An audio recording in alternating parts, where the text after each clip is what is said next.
Buonasera a tutti amici di Angolo Nerazzurro, bentornati sul canale.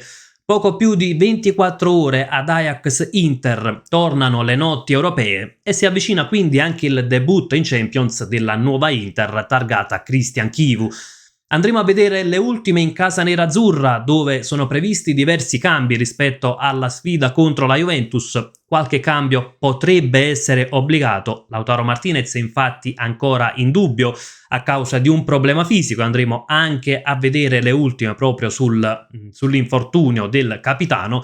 Altri cambi potrebbero essere dovuti anche alle scorie post sconfitta di Torino, ma ci sono dei cambi dovuti ad un aspetto prettamente tattico, quindi per andare a sfruttare caratteristiche che possono mettere in difficoltà l'Ajax. E a proposito di questo andremo anche a vedere delle immagini relative proprio alla squadra olandese per sottolineare alcuni aspetti a cui fare attenzione e dove invece possiamo far male all'Ajax.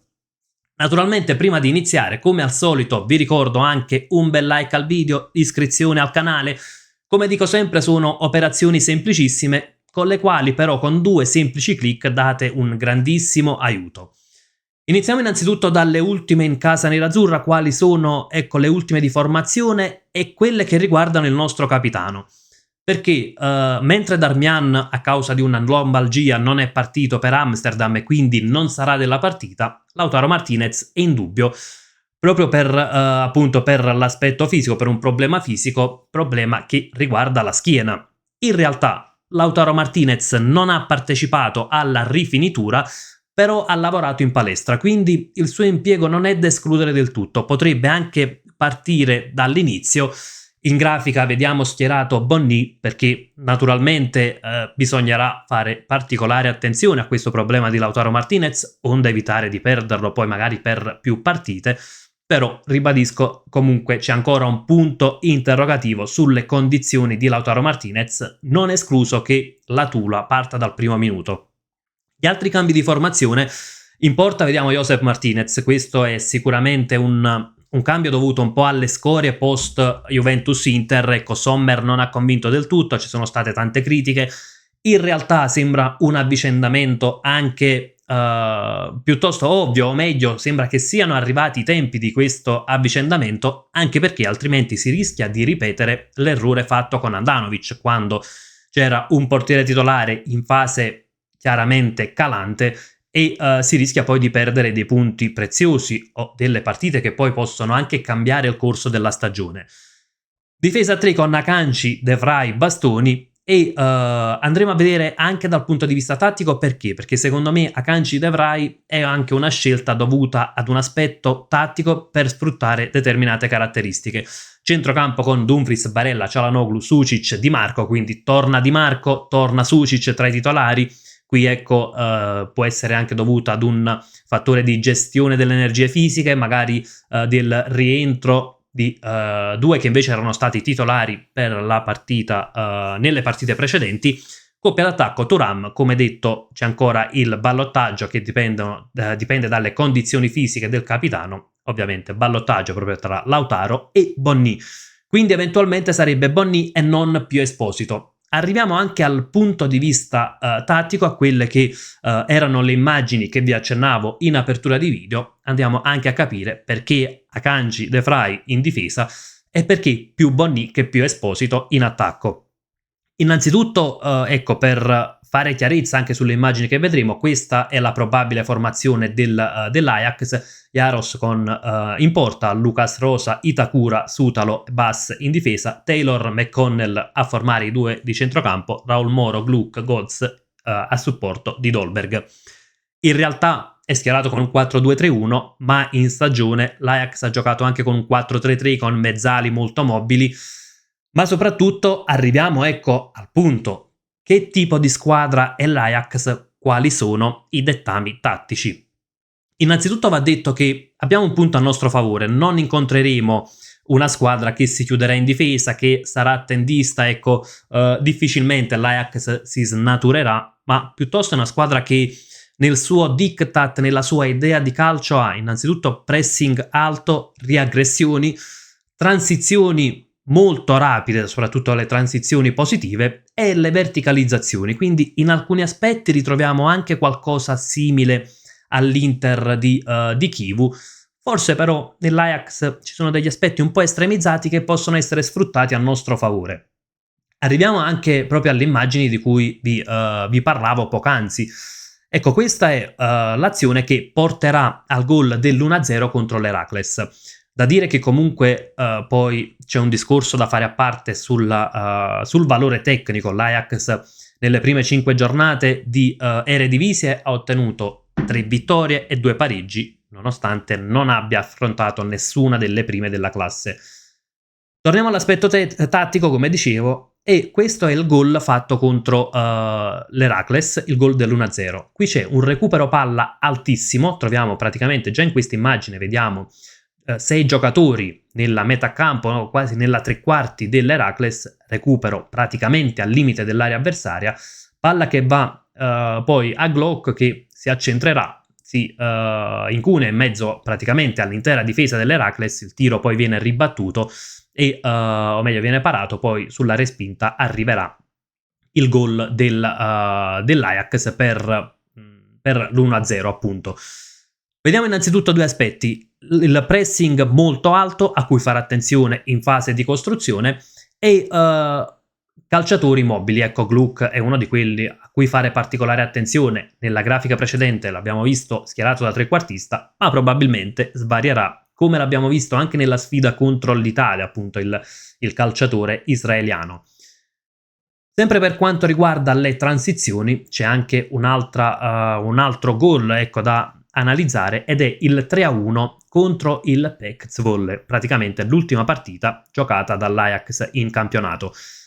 Qui c'è il recupero palla, osserviamo i minuti 85 e 17, recupero palla, verticalizzazione rapidissima e praticamente il gol che arriva soltanto 5 secondi dopo, quindi fare attenzione a queste transizioni molto rapide dell'Ajax. Un altro aspetto, come dicevamo, l'altro aspetto è la verticalità. È una squadra che gioca molto in verticale. Ribadisco, le immagini sono relative ai gol effettuati dall'Ajax, ma ovviamente erano delle situazioni che si ripetevano anche quando poi il risultato finale non portava al gol. Qui c'è un altro aspetto ed è sì la verticalità, come dicevamo poc'anzi, ma è anche il tanto movimento. Provo a rimpicciolire la mia immagine, ecco, in basso allo schermo vediamo Klaassen che va a fare il movimento, va ad allargarsi, viene servito, scarica subito il pallone e fa un movimento a mezzaluna per andare subito ad attaccare la profondità. Palla larga in fascia, tocco di prima a cercare Klaassen, che qui andrà ad attaccare proprio la profondità alle spalle della linea difensiva avversaria e si troverà poi, ecco, proiettato a tu per tu col portiere, che batterà anche con un ottimo pallonetto. Quindi in questa immagine troviamo due aspetti: verticalizzazioni molto rapide dell'Ajax e l'attacco alla profondità. Attacco alla profondità che non è l'unico che troviamo, l'unico modo che troviamo, quello visto contro appunto la squadra del PEC Zwolle, perché troviamo anche il gol del 2-0.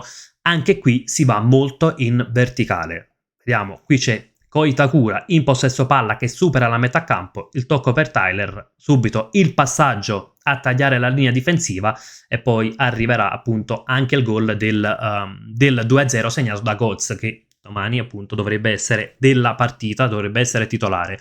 Qui notiamo un altro aspetto, che oltre alla verticalizzazione, la bravura ad attaccare alle spalle la linea difensiva avversaria. Lo ha fatto Klaassen, che però ha attaccato più per via centrale. Qui vediamo il numero 11 Götze, che invece va a tagliare alle spalle del difensore e a sfruttare, ecco, proprio lo spazio alle spalle della linea avversaria. Questo ci può portare a pensare che magari un Inter che non dovrà snaturarsi, però forse vanno estremizzati meno i concetti di Chivu, quindi una linea difensiva non estremamente alta, in modo da lasciare qualche metro in meno alle spalle e ridurre il rischio di prendere, ecco, queste verticalizzazioni, e quindi con l'Ajax che può sfruttare la profondità. Arriviamo anche al punto perché Akanji e De Vrij, probabilmente perché sono più rapidi. Akanji sicuramente è più rapido di Bissek, che comunque non è lento. De Vrij riesce sicuramente a colmare meglio quello che è un po' un punto a sfavore di Acerbi, quindi la rapidità. Non che De Vrij sia velocissimo, però sicuramente più di Acerbi. Arriviamo poi anche ad altri aspetti, quindi abbiamo visto un po' come attacca l'Ajax, la profondità.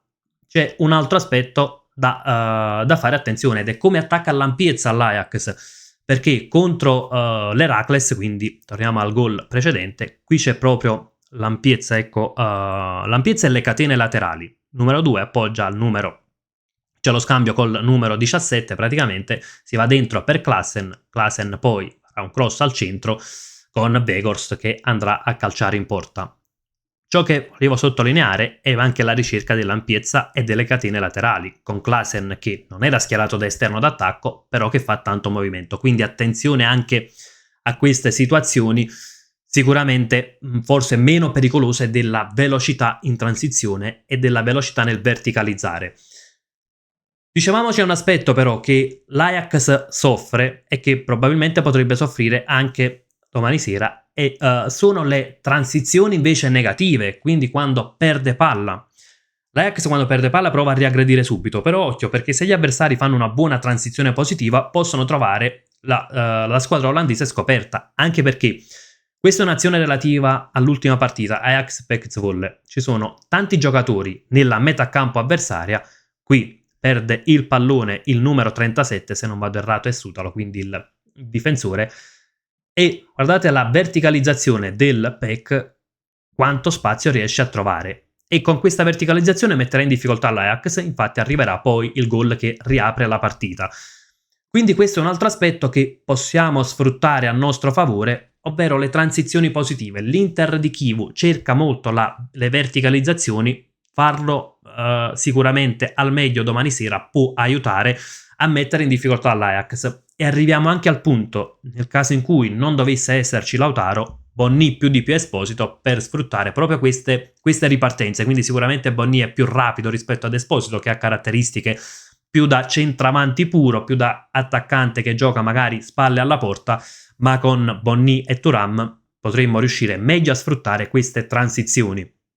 Naturalmente abbiamo visto delle immagini e cosa sfruttare, cosa fare attenzione e cosa sfruttare dell'Ajax, quindi più che altro è con non estremizzare il concetto di baricentro alto e invece cercare di estremizzare le transizioni positive che vanno molto in verticale, perché secondo me così si può mettere chiaramente in difficoltà la squadra di Amsterdam. Naturalmente, come dicevo prima, bisogna anche contestualizzare queste situazioni di gioco. L'Ajax che abbiamo visto nelle prime partite di Eredivisie non ha affrontato squadre di alta classifica e chiaramente tra Ajax e Inter c'è comunque un dislivello tecnico a favore della nostra Inter. Non diciamo che sarà una vittoria semplice, perché assolutamente non lo sarà. Comunque l'Ajax è una signora squadra, si va in uno stadio sicuramente complicato, però ecco, diciamo che il pronostico pende decisamente a favore dell'Inter, e anche il modo in cui gioca l'Ajax, quel fatto che comunque prova a giocare ma allo stesso tempo lascia spazi, porta a pensare che ecco, potrebbe essere una situazione ideale per l'Inter per sviluppare alcuni concetti e soprattutto per voltare pagina dopo 2 sconfitte consecutive in campionato. Voltare pagina che sarà determinante, perché sbagliare anche la partita di domani sera potrebbe essere davvero praticamente quasi letale per la stagione dell'Inter, perché sarebbe una mazzata dal punto di vista morale, perché metterebbe ancora maggiormente Chivu sulla graticola e a quel punto poi potrebbero effettivamente concretizzarsi voci dell'esonero. Non che la partita sia decisiva, ma chiaro, la terza sconfitta consecutiva, se oggi diciamo Chivu non è in discussione, la società ha dato ampia fiducia a Chivu, la terza sconfitta consecutiva potrebbe mettere in dubbio queste certezze. Naturalmente ci auguriamo che ciò non avvenga, i presupposti sembrano esserci per voltare pagina. Fatemi sapere anche la vostra nei commenti. Come dico sempre, sfruttiamo la sezione per confrontarci. Io vi saluto, come sempre vi lascio con un gran bel Forza Inter!